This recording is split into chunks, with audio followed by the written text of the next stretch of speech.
Hello friends. आज का हमारा टॉपिक है रेजोनेंस।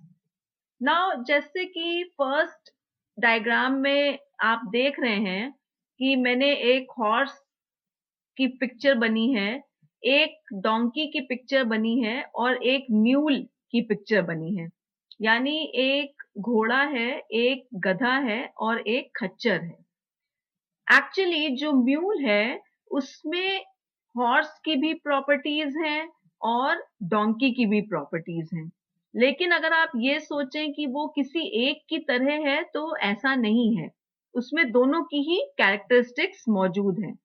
इसी तरीके से जो फिनोमिना हम लोग पढ़ेंगे आज वो है resonance.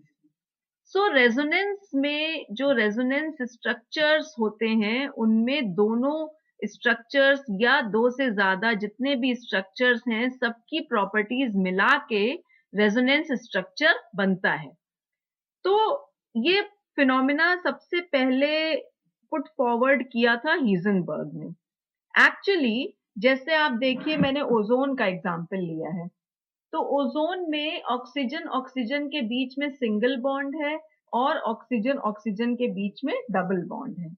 Now normal oxygen oxygen single bond की बॉन्ड लेंथ है 148 पिकोमीटर्स और ऑक्सीजन ऑक्सीजन डबल बॉन्ड की बॉन्ड लेंथ है 121 पिकोमीटर्स। इस ये जो ऊपर स्ट्रक्चर बने हैं इनके हिसाब से ऑक्सीजन ऑक्सीजन सिंगल बॉन्ड और ऑक्सीजन ऑक्सीजन डबल बॉन्ड की अलग अलग बॉन्ड लेंथ के हिसाब से ओजोन एक डिस्प्रपोर्शनेट स्ट्रक्चर होना चाहिए था। लेकिन एक्सपेरिमेंटली ये पाया गया कि ओजोन की सारी बॉन्ड लेंथ एक बराबर हैं, जो कि है 128 picometre.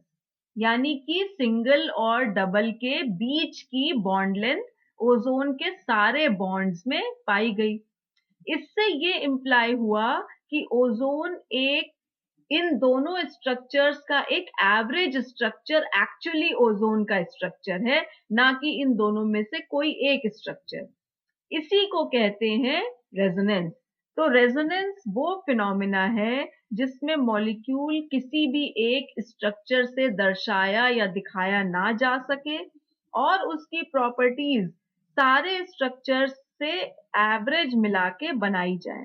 That is when a molecule cannot be represented by a single structure but its characteristic properties can be described by two or more structures, then the actual structure is a resonance hybrid of the other structure. अभी इसी में एक और concept आता है resonance energy का।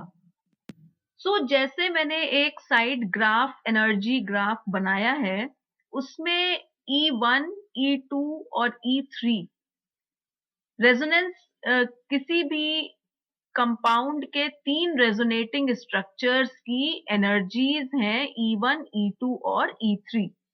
इसके हिसाब से E2 क्योंकि एनर्जी में सबसे ज्यादा है इसलिए स्टेबिलिटी में सबसे कम है, और E3 क्योंकि एनर्जी में सबसे कम है इसलिए स्टेबिलिटी में सबसे ज्यादा है।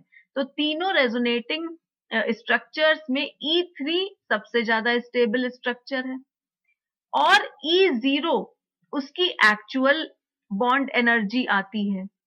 तो रेजोनेंस एनर्जी इस फॉर्मूला जो ऊपर दिया है मैंने उसके हिसाब से हो गई E0 minus E3। That means जो एक्चुअल बॉन्ड एनर्जी है E0 माइनस जो सबसे ज्यादा स्टेबल रेजोनेटिंग स्ट्रक्चर है E3, उसमें से माइनस कर दिया जाए तो रेजोनेंस एनर्जी मिल जाती है।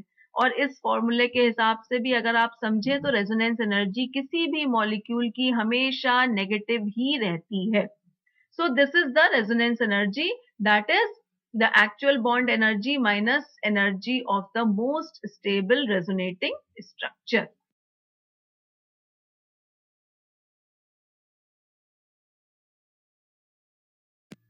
अब रेजोनेटिंग स्ट्रक्चर्स को लिखते समय हमें किन किन बातों का ध्यान देना चाहिए। जैसे मैंने आपको एग्जाम्पल के लिए चार स्ट्रक्चर्स यहाँ बना के शो भी किए हैं।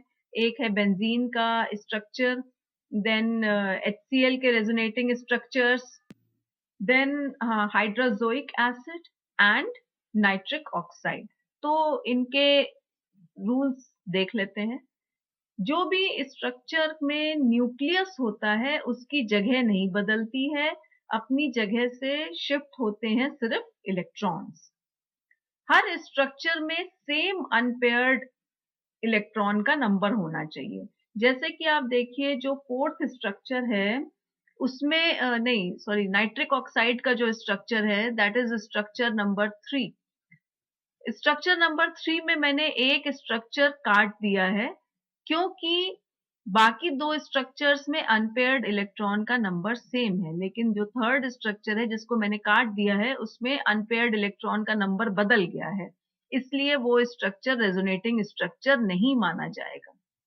देन नेक्स्ट पॉइंट आता है कि जितने भी स्ट्रक्चर्स हैं उनकी करीब करीब एनर्जी सेम रहनी चाहिए।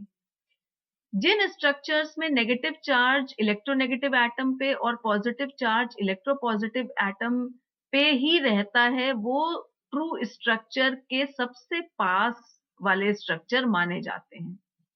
और जो लास्ट पॉइंट है कि कंट्रीब्यूटिंग स्ट्रक्चर ऐसा लिखा जाता है कि ऑपोजिट चार्ज यानी प्लस और माइनस चार्ज अगल बगल के एटम पे रहें, ऐसा ना हो कि प्लस और माइनस चार्ज के बीच में बहुत सारे न्यूट्रल एटम्स आ गए हैं, वो एक दूसरे के अगल बगल ही रहने चाहिए चार्ज। तो वो सबसे ज्यादा कंट्रीब्यूटिंग स्ट्रक्चर्स के रूप में माने जाते हैं। इन रूल्स का ध्यान रखना चाहिए जब आप रेजोनेटिंग स्ट्रक्चर्स लिख रहे हैं किसी भी मॉलिक्यूल का। ये कुछ एग्जाम्पल्स हैं कार्बन के रेजोनेटिंग स्ट्रक्चर्स के, जिनमें है कार्बन मोनोऑक्साइड, कार्बन डाइऑक्साइड और carbonate ion. First of all let's see carbon monoxide के resonating structures. Now carbon monoxide में कार्बन और ऑक्सीजन के बीच में फर्स्ट स्ट्रक्चर में ट्रिपल बॉन्ड है और सेकंड स्ट्रक्चर में डबल बॉन्ड है। तो कार्बन और ऑक्सीजन ट्रिपल बॉन्ड की बॉन्ड लेंथ है 110 पिकोमीटर और कार्बन और ऑक्सीजन डबल बॉन्ड की बॉन्ड लेंथ है 122 पिकोमीटर। जबकि एक्चुअली कार्बन मोनोऑक्साइड की जो एक्सपेरिमेंटल बॉन्ड लेंथ आती है वो आती है 113 पिकोमीटर। तो इसलिए वो इन दोनों के बीच का एक रेजोनेंस हाइब्रिड स्ट्रक्चर है जो कि बॉन्ड लेंथ को भी एक्चुअली एक्सप्लेन करता है। नाउ इसी तरीके से same type of explanation carbon dioxide का भी है, जिसमें एक्सपेरिमेंटली कार्बन डाइऑक्साइड की बॉन्ड लेंथ सारी कार्बन ऑक्सीजन बॉन्ड लेंथ आती हैं 115 पिकोमीटर, जो कि 122 और 110 पिकोमीटर के बीच की बॉन्ड लेंथ है। The same also applies to carbonate ion.